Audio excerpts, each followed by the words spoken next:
Hello everyone, I'm Santiago and today I'm gonna be testing Call of Duty Vanguard. Okay, so on the 1650, personally I recommend using the ultra quality FSR, which is around 812p, so yeah, below 900p, but I think it looks better than a 900p image. So if you don't mind using FSR, my advice is to have medium textures, we have enough VRAM for that. Particle quality level on medium or low, I'll keep it on medium. Particle resolution on low, because the first campaign levels are super particle heavy, to say it in some way. Shaders on high, tessellation on, level of detail, distance, range on standard, all this on high, volumetrics on medium or low. Really, I don't notice that they look super good either on high or low, so I keep it on medium. Screen space shadows on, shadow map resolution on medium. Shadow cascades, sun shadow cascades on high. The cache sun shadows and spot shadows enabled. It gives me a couple extra frames. Spot cache size on low because we only have 4 gigs of VRAM. Seems to be affecting performance quite significantly. Spot shadow quality on high. If not, they will look super grainy. Particle lighting, let's put that on medium. Really doesn't make a huge difference, but I want to keep this menu more consistent. Ambient occlusion, static objects only. Since on the dynamic objects I don't notice it so much.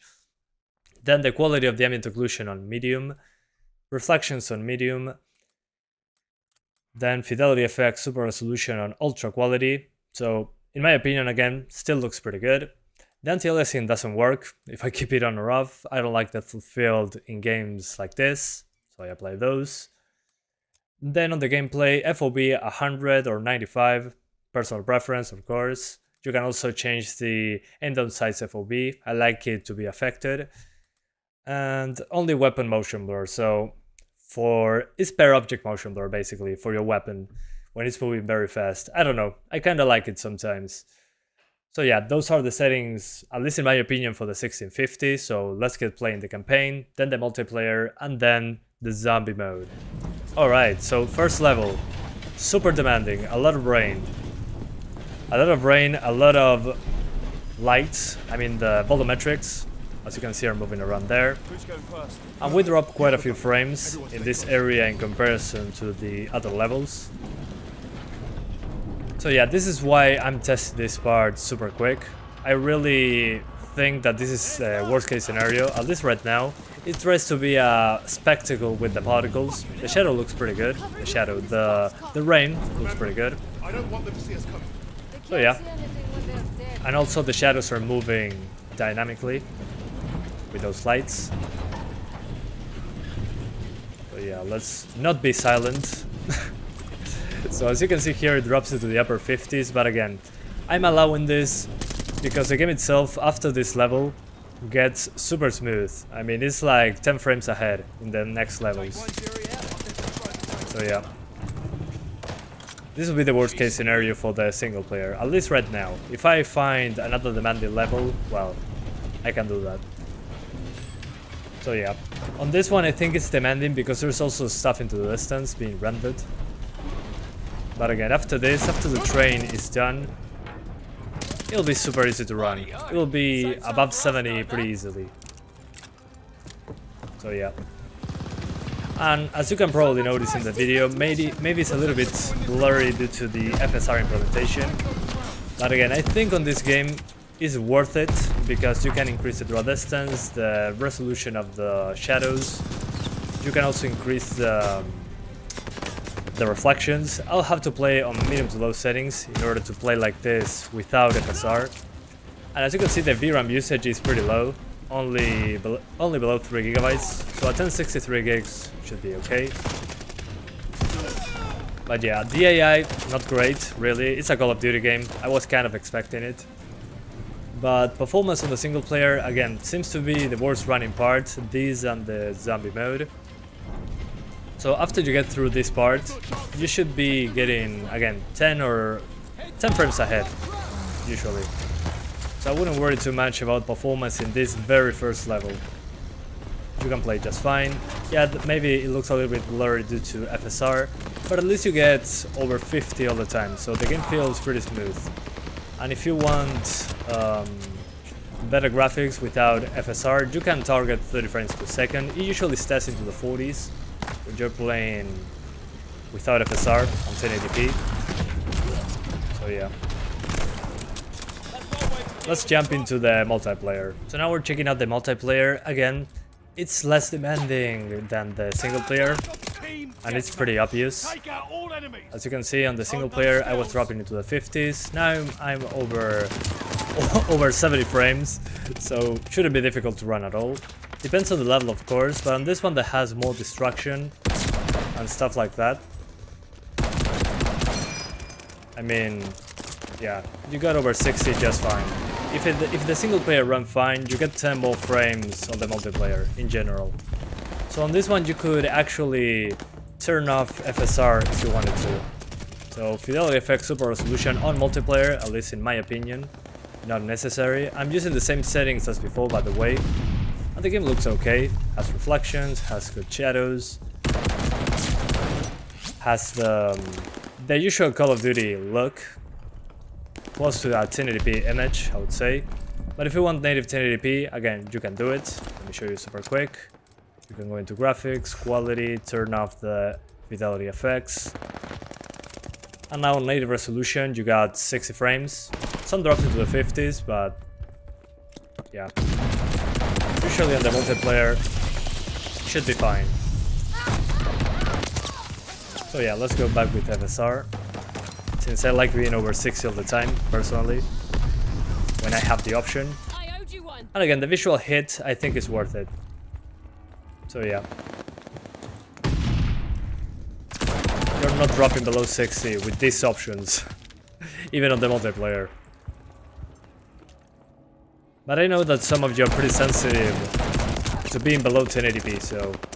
Anyway, the 4 gigs of VRAM are fine, the frame rate is fine, and on the multiplayer, even more so. So let's go into the zombies mode.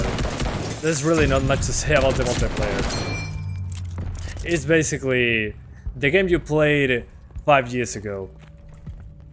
So yeah, let's swap out. Alright, so now the zombies mode. The zombies mode is a weird one. It has multiple maps spanning all the different stages of the amount of zombies. So you go through levels that were from World at War. Sometimes you go some other ones. They are changed using the newer graphics, of course. But this mode was made by Treyarch, the people behind the Black Ops series and the original zombie mode. So yeah, I don't know, this zombie mode feels very different from previous iterations. It also has a story mode, but only one map. I think they're expanding on it in the next seasons, apparently. But the zombie mode runs a little bit better than the single player, but worse than the multiplayer. So there's more effects on the screen, more stuff going on with the amount of enemies. So it kind of makes sense. Again, with all those crazy effects going on all the time. I mean, look at that red mist everywhere. So yeah, still, you can do with the 1654 gigs just fine. You get 60 frames with the same settings as used in the campaign, the multiplayer. So yeah, it runs nice, that's what I'm trying to say, using these settings. You get all the effects at the normal resolution, you get good shadows, you get the reflections. So yeah, you can do basically the usual. Oh, gotta go up there. So yeah, the thing with this one, again, is that changes levels every few minutes. I don't know how to go upstairs. But overall, pretty good. On the gameplay department and the performance, but it runs worse than the multiplayer. That's what I'm trying to say. So yeah, if you want to play zombies, well, this settings got you covered. You'll drop into the 60s at worst. But it's nowhere as close in performance as the first level in the single player. That seems to be the most demanding one so far. So yeah, I think that's it for now. Thank you guys so much for watching. And oh, I'm going to go for the conclusions now, so here we go. Okay, so my conclusion right now. Overall, there's a lot of options for the PC version. The quality options, well, there's a lot of them. Some of them don't change performance that much, but it's nice to have the tweakability. They need to fix the anti-aliasing option and the dynamic resolution not saving when applying the settings. Other than that, I like the amount of options, all that it offers, what you would expect from a AAA game, but one thing that I cannot accept under any circumstances, the single player is online only, so you gotta be online at all times, like in Call of Duty Modern Warfare 2019, in Black Ops Cold War. I'm going to disconnect my internet from this computer, so no internet, and I'll go back into the game. So I just disconnected my internet and I'm playing the single player campaign. Single player, remember that? That's the keyword, single player. I'm now disconnected from the internet. So I launched the game with an online connection and then I disconnected the internet.